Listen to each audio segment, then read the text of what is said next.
இது என்ன செடின்னு உங்களுக்கு தெரியுதா? இது ஆக்சுவலாக குக்கும்பர் செடி, வெள்ளரிக்காய் செடி.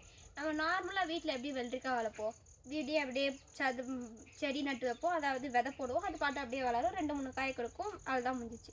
ஆனால் இந்த மாதிரி நம்ம வந்து ஷெட்டு போட்டு, அதாவது இது வந்து பாலி ஹவுஸ், இந்த ஹவுஸில் இது டென்ட் மாதிரி இருக்குல்ல, இதில் வந்து எப்படின்னா டெம்பரேச்சர் மெயின்டைன் ஆகும். அது மட்டும் இல்லாமல் மேலே ஸ்ப்ரிங்க்லர் இருக்குது, வேணுங்கும் போது நம்ம மேலேயும் தண்ணி, மேலே ஃபாக் மாதிரி தண்ணி போட்டுக்கலாம். அதுவும் இல்லாமல் கீழே ட்ரிப் இரிகேஷன் இருக்குது, தண்ணி எஃபிஷியண்ட்டாக வேருக்கே போகிறதுக்கு ட்ரிப் இரிகேஷன் இருக்குது. அப்புறமா அங்கே ஒரு புது டெக்னாலஜி, இன்செக்டை பிடிக்கிறதுக்கு, எல்லோ கலர் ப்ளூ கலரில் இருக்குல்ல, அது வந்து இன்செக்டை பிடிக்கிறதுக்கு. அதே மாதிரி இந்த நெட் வந்து கீழே செடி அப்படி எப்படி படராமல் மேலே கட்டி வச்சு வளர்கிறதுக்கு. இந்த மாதிரி ஒரு நல்ல என்விரான்மெண்ட் கொடுத்தோம்னா எந்த செடியிலேருந்து நம்மளால ப்ராஃபிட் பார்க்க முடியும். தேங்க்யூ.